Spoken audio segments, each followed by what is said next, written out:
Hello, welcome to unique classes. आज हम करेंगे कुछ कॉन्सेप्ट्स और जिससे आपका एरिया और पैरामीटर का जो कॉन्सेप्ट है वो बिल्ड होगा। तो चलिए स्टार्ट करते हैं। तो सबसे पहले हम देखेंगे कि पॉलीगन क्या होते हैं। जो पॉलीगन होते हैं वो आपकी एक क्लोज्ड फिगर होती है। कोई भी क्लोज्ड फिगर हो जो कि स्ट्रेट लाइन से बनी हो उसको हम बोलते हैं पॉलीगन, और वो क्लोज्ड होनी चाहिए, ओपन नहीं, क्लोज्ड होनी चाहिए। तो जो सबसे छोटी फिगर है वो है, दो लाइन से तो कोई भी आपकी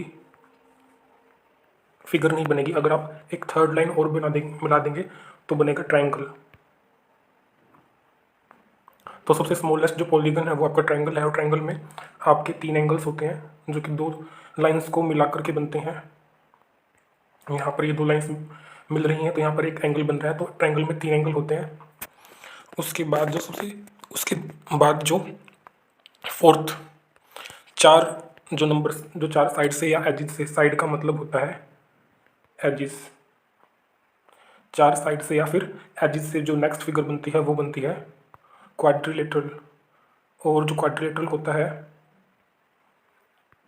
क्वाड्रिलेटरल क्वाड्रिलेटरल में आप देख सकते हैं कि जो क्वाड है उसका मतलब होता है चार। कोई भी ऐसी क्लोज्ड फिगर जो कि पॉलीगन कहलाएगी क्वाड्रिलेटरल, जिसमें कि आपकी चार साइड्स होती हों या एजिस होती हों। और इसके एग्जाम्पल्स होंगे स्क्वायर, जिसकी चारों साइड्स क्या होती हैं, सेम होती हैं। रेक्टेंगल जिसकी जो बड़ी वाली साइड होती है, मान लीजिए ये बड़ी साइड है तो इसको हम बोलेंगे लेंथ, और जो छोटी साइड होती है उसको बोलेंगे ब्रेथ। उसके बाद पैरेललोग्राम। पैरेललोग्राम क्या होता है कि जो आमने सामने की जो साइड होती हैं ये पैरेलल होंगी दोनों साइड, और ये साइड ये भी पैरेलल होंगी। तो जब स्क्वायर है और जो रेक्टेंगल है वो दोनों पैरेललोग्राम का एग्जाम्पल है। पैरेललोग्राम मीन्स दो साइड्स आपकी पैरेलल होती हैं।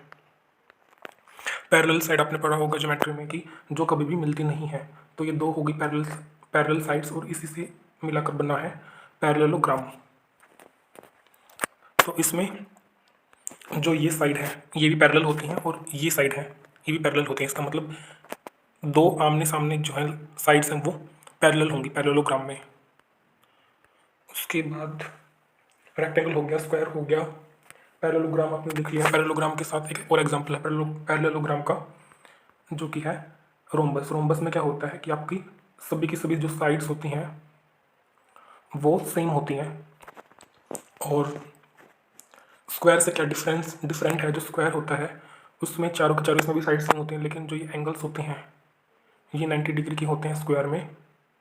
ये स्क्वायर है, और जो ये रोम्बस है इसमें 90 डिग्री के एंगल नहीं होते हैं। इसमें से कोई भी 90 डिग्री का एंगल नहीं है। उसके बाद जो नेक्स्ट कॉन्सेप्ट है कि जो स्क्वायर है वो एक रेक्टेंगल है जिसमें कि लेंथ और ब्रेथ दोनों के दोनों सेम है। ठीक है। उसके बाद हम देखेंगे ट्रेपीजियम। ट्रेपीजियम में क्या होता है कि जो दो लाइन्स होती हैं वो पैरेलल होती हैं, लेकिन जो एक लाइन होती है वो दूसरे से बड़ी होती है। ये वाली लाइन छोटी है, ये वाली लाइन बड़ी है, दोनों के दोनों पैरेलल है, और ये इससे टच कर देंगे, ये स्ट्रेट लाइन होगी। ठीक है। और जिसमें हाइट होती है पैरेलल इसकी ट्रेपीजियम की, वो ये हाइट होती है h। ठीक है। ये आपकी दो पैरेलल लाइंस हैं और ये हाइट है। और एक क्लोज्ड फिगर होती है सर्कल, जिसमें कि एक सेंटर होता है और सेंटर से जो भी लाइन होगी वो सेम होगी। तो सेंटर से जो लाइन सेम होती है उसको बोलते हैं हम रेडियस। और सर्कल का एग्जांपल आप ले सकते हैं, कोई भी व्हील, साइकिल का व्हील हो गया, या फिर जो हमारा नेशनल फ्लैग है उसमें क्या है, हमारा अशोक चक्र है, वो भी इसका सर्कल का एग्जाम्पल हो गया, पॉलीगन का। उसके बाद हम देखेंगे कि जो एरिया है, एरिया और पैरामीटर में क्या डिफरेंस होता है। तो जो पैरामीटर होता है वो क्या होता है, सम होता है, सम ऑफ ऑल साइड्स, जितनी भी आपकी साइड होती हैं, फिर जो जितनी भी आपकी एजेस होती हैं पॉलीगन की, तो उन सभी साइड्स का क्या होगा, सम होगा पैरामीटर। एग्जांपल लेते हैं आप, जैसे कि अपनी कोई भी नोटबुक है उसका आप कवर लगाते हैं, तो कवर लगाने के बाद आप जो फ्रंट जो मेन आपका कार्टेज होता है, जो गत्ता होता है, उस पर आप क्या करते हैं, चारों तरफ से एक एग्जांपल के लिए आपने टेप लगाई है, स्पार्कल टेप। तो उसको आप कैसे लगाएंगे, इसका साइड बाय साइड लगाएंगे, स्पार्कल टेप को। तो आपने क्या यूज़ किया, यहाँ पर एजेस यूज़ की। तो आप जो टेप लेंगे तो टेप का जो साइज़ होगा वो आपके इन जो ये साइड्स हैं या एजेस हैं इनका सम होगा, ठीक है। उसके बाद जो आपने कवर चढ़ाया है, मान लीजिए आपने पर्पल कलर का कवर लगाया है, तो जो भी एरिया कवर इसके ऊपर ढक देंगे आप अपने कवर को, उसी को हम कहेंगे एरिया की। आपने जो अपनी नोटबुक है उसके गत्ते को आपने छिपा दिया, तो जिस चीज़ को आप कवर कर देंगे, छिपा देंगे, उसी को हम बोलेंगे एरिया, कि आपने ढक दिया। आप अपने वॉल्स होती हैं, दीवार होती हैं, तो दीवार को आप क्या करते हो, पेंट करते हो। जितने एरिया पर आपने पेंट किया, जहाँ पर भी आपने पेंट किया आपने नया कलर कर दिया, इसका मतलब उस एरिया को आपने क्या किया, कवर कर दिया। और जहाँ पर भी आप किसी चीज़ को कवर कर दोगे उसका ही मतलब होगा एरिया। और जो साइड होंगी, जो भी साइड्स होंगी, तो साइड का जो भी सम होगा उस सम को हम बोलेंगे पेरीमीटर। तो पेरीमीटर का एक ही एग्जांपल है, एक होता है फेंसिंग का, कि कोई भी प्लॉट है कि कोई भी जानवर बाहर से ना पाए, आपने वॉल्स खड़ी कर दी, तो वॉल्स के ऊपर आप क्या करते हैं, ऐसे गोल गोल गोल गोल वायर को गोल करके और ऊपर लगा देते हैं कोई भी थीफ से बचने के लिए। तो जो भी आपकी वॉल होगी, मान लीजिए आपका ये प्लॉट है जिसका व्यू है हम ऊपर से देख रहे हैं एरोप्लेन से, मान लीजिए, तो आपको ये दिखाई देगा एक स्क्वायर की शेप में। आपने क्या किया हुआ है, इस पर बाउंड्रीज की हुई है, तो जो भी वॉल है उसके ऊपर लगाई हुई है आपने ये वायरिंग। इस वायरिंग कितनी वायरिंग की ज़रूरत पड़ेगी, वो होगा आपका पेरीमीटर। एक और एग्जांपल है, एक तो आपने देखा था कि हम पेंट करेंगे, जब हम पेंट करते हैं रूम का, तो जो फ्लोर है, फ्लोर जो है, जो आपका फर्श है, उस पर हम पेंट नहीं करते हैं, तो जो भी रूम का एरिया होगा उसमें से हम फ्लोर को माइनस कर देते हैं। उसके बाद एक एग्जांपल लेंगे पेरीमीटर का, कि एक व्हील है, कोई साइकिल चला रहा है, तो एक व्हील है, उससे पहले आपको एक एक्टिविटी करनी है, कोई भी आपको एक थ्रेड लेना है, धागा लेना है, या फिर आपका ईयरफोन है, ईयरफोन्स को ले लीजिए, इंची टेप को ले लीजिए, या फिर कोई एक वायर ले लीजिए, और उससे आप कोई भी शेप ड्रॉ करके देखिए, ऐसे बना करके देखिए। ये जो है, ये है स्टार्टिंग पॉइंट आपकी ईयरफोन का, और ये है एंडिंग पॉइंट, और इसको आप क्लोज कर दीजिए, तो बन जाएगी क्लोज शेप। आप एक वायर से, एक धागे से या ईयरफोन से आप कोई भी क्लोज्ड फिगर को बना सकते हैं, जैसे कि रेक्टेंगल हो गया, रोम्ब्स को भी बना सकते हैं, कोई भी शेप आप ड्रॉ करके देखिए। तो आपने देखा होगा कि आप जब 2 से 3 शेप बनाएंगे तो आसानी से बन जाएंगी। इसका मतलब है कि आपके पास जो वायर है, या जो आप धागा यूज़ कर रहे हैं, थ्रेड यूज़ कर रहे हैं, या फिर जो आपने ईयरफोन यूज़ किए, जो भी आपने ईयरफोन यूज़ किया है, तो आपने इसमें क्या आपको मिलेगा कि आप एक लेंथ को यूज़ कर रहे हैं, चाहे वो थ्रेड हो, ईयरफोन हो, या कोई भी वायर हो, उसने आपने उसकी लेंथ यूज़ की, वो क्या हो गया, उसका पेरीमीटर हो गया। मतलब कि सम ऑफ साइड, जो भी आपने क्लोज फिगर बनाई, आपने उस धागे से बनाई है, तो जितने भी आपने फिगर्स बनाई होगी, सर्कल बनाया होगा, आप ट्रायंगल बना लेंगे, या फिर स्क्वायर बना लेंगे, रेक्टेंगल बनाएंगे, तो सभी का पेरीमीटर क्या होगा, सेम होगा। पेरीमीटर सेम क्यों होगा, क्योंकि जो आपने लेंथ ली है वायर की, ईयरफोन की, या फिर थ्रेड की, वो सेम रहेगी। आपने एक धागे से आप 5 से 6 फिगर बनाकर देख लीजिए, सभी का जो एरिया है वो सेम होगा। ये नंबर 1 फिगर, ये नंबर 2 फिगर, ये नंबर 3, नंबर 4, नंबर 5। तो अब आपको समझ में आ गया होगा कि पेरीमीटर होता क्या है। हम पेरीमीटर का एक और एग्जांपल लेते हैं, कि हमारे पास क्या है, एक बाईसाइकिल है और ये उसका है व्हील। तो हम क्या करेंगे कि बाईसाइकिल चलाएंगे, बाईसाइकिल चलाने पर हम देखेंगे कि इस व्हील ने कितना डिस्टेंस कवर किया है। तो डिस्टेंस कवर कैसे करेगा, जैसे कि भी आपने फिगर्स बनाए थे अपने ईयरफोन से, थ्रेड से, या फिर वायर से बनाई थी किसी, तो क्या किया था, एक जो अपने एंड पॉइंट्स हैं, स्टार्टिंग का जो पॉइंट है और जो लास्ट का पॉइंट है, उसको आपने क्या किया था, मिलाया था, तो एक आपकी क्लोज फिगर बन गई थी। तो ऐसे ही आप इस जो टायर है इस साइकिल का, इसको आप कट कर सकते हैं, और कट करेंगे तो आपको मिलेगा एक लाइन मिलेगी। और लाइन का मतलब क्या है कि ये टायर जैसे ही घूमेगा तो ये यहाँ से लेकर के यहाँ तक की डिस्टेंस को कवर करेगा। कोई भी डिस्टेंस होगी, छोटी हो या लेकिन बड़ी हो, तो जितना डिस्टेंस कवर करेगा वो इसका होगा पेरीमीटर। ठीक है, और इसी को बोलेंगे कि हमने क्या किया है, इस टायर ने, बाइसाइकिल के टायर ने या फिर किसी भी व्हीकल है उसके टायर ने एक रिवॉल्यूशन कंप्लीट किया है। तो जो एक रिवॉल्यूशन की वैल्यू होगी वो इसके पेरीमीटर की वैल्यू होगी। इसके बाद हम एक एग्जांपल लेंगे फ्लोर का। एक फ्लोर है हमारे पास रेक्टेंगल शेप में, और उस पर हमने क्या लगाई है, टाइल्स लगाई हैं, स्क्वायर टाइल्स कह लो, फिर हाँ स्क्वायर टाइल्स हमने लगाई हैं, स्क्वायर शेप में ही होती हैं टाइल्स। और हमारे पास क्वेश्चन हो सकता है कि इस फ्लोर में कितनी टाइल्स लगेंगी। उसके लिए हम क्या कर रहे हैं, फ्लोर के ऊपर हम टाइल्स लगा रहे हैं, तो हमने क्या किया, फ्लोर के पार्ट को हम क्या करते गए, कवर करते गए। इसका मतलब एरिया,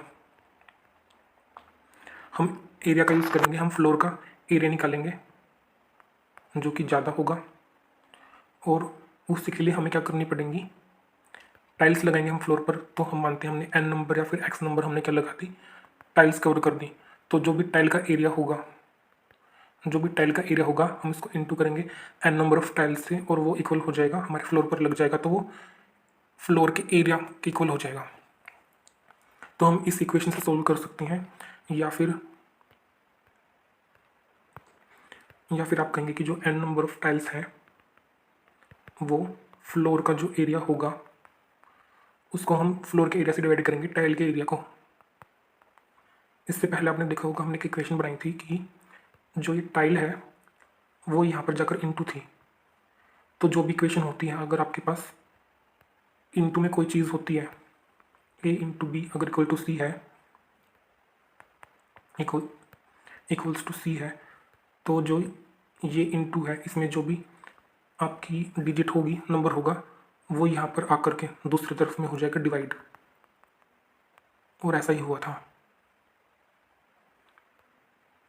कि हमने क्या किया था, जो हमने नंबर ऑफ टाइल्स ली थी n इंटू नंबर ऑफ, यहाँ पर था एरिया टाइल्स का, और ये इक्वल था फ्लोर के एरिया के। तो जो ये टाइल्स का एरिया है वो यहाँ पर जाकर डिवाइड में आ गया था। उसके बाद हम देखेंगे ट्रायंगल, राइट एंगल ट्रायंगल जो होता है 90 डिग्री का होता है, और जो ये एंगल होता है उसके सामने वाली साइड, सबसे बड़ी साइड जिसको हम बोलते हैं हाइपोटेनस, ये होता है बेस। जो नीचे वाली साइड होती है इसको बोलते हैं बेस, और ये जो थर्ड साइड जो बच गई इसको बोलते हैं हाइट। आपने एक फॉर्मूला पढ़ा होगा पाइथागोरस थ्योरम, जो कि इसी पर लगती है। उसमें क्या होता है, हाइपोटेनस का जो स्क्वायर होता है वो इक्वल होता है हाइट के स्क्वायर के प्लस बेस के स्क्वायर के इक्वल होता है। तो हमने देखा था कि जो रेक्टेंगल होता है या स्क्वायर होता है, ये अपोजिट जो एंगल्स हैं, हमने एक साइड को न्यू साइड क्रिएट किया, टच किया, इसी को हम बोलते हैं डायगोनल। तो रेक्टेंगल हो या स्क्वायर हो, दो डायगोनल होते हैं, और दोनों डायगोनल क्या होते हैं, सेम लेंथ में होते हैं। और आप देखेंगे कि जो ये एंगल होता है ये होता है 90 डिग्री का। तो ये होगी हाइपोटेनस, ये होगी हाइट, और ये हो गया बेस। तो हम यहाँ पर फॉर्मूला लगा सकते हैं कि half into base into height, ये होता है राइट एंगल ट्रायंगल का एरिया का फॉर्मूला। तो जो इतना एरिया है वो हो गया ही ये half into base into height, और यहाँ पर जो हाइट है वो हाइट है ब्रेथ, और जो बेस है वो है लेंथ। और ऐसा ही यहाँ पर एक और ट्रायंगल है 90 डिग्री का। अगर हम कहें कि जो एरिया होगा रेक्टेंगल का या स्क्वायर का वो कैसे निकलेगा, half into breadth into length,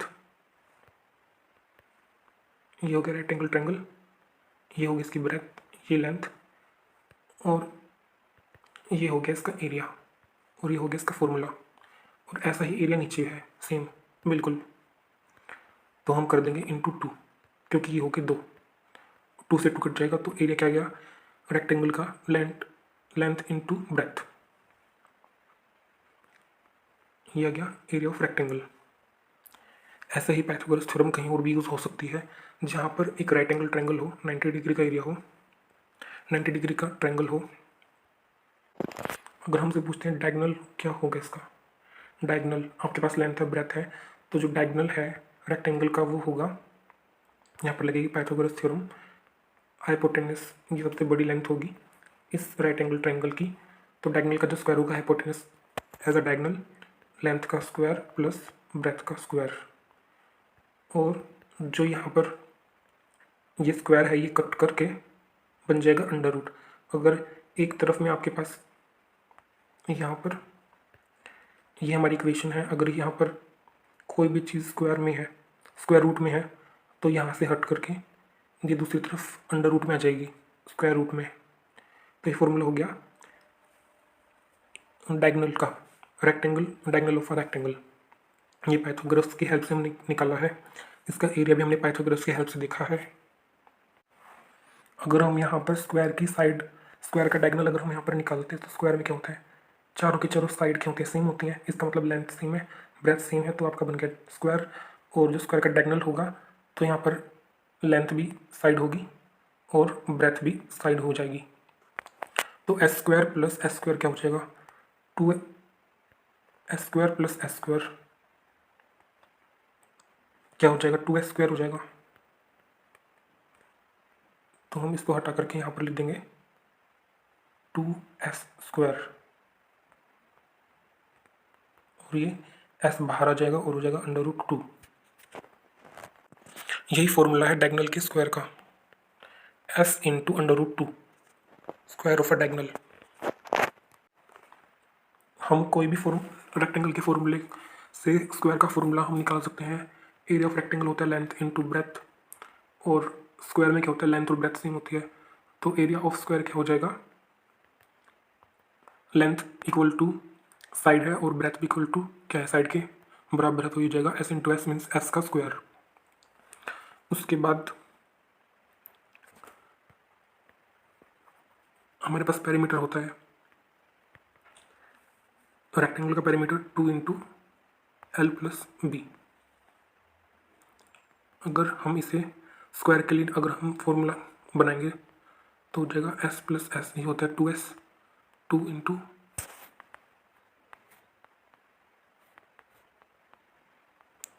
into S plus S हो गया 2s, मीन्स ये हो गया 4 इंटू एस, 4 इंटू साइड। तो अभी हमने देखा है concepts related to polygon, area, perimeter, इन दोनों के बीच में हमने देखा डिफरेंस, स्क्वायर और रेक्टेंगल का डायगोनल का फॉर्मूला,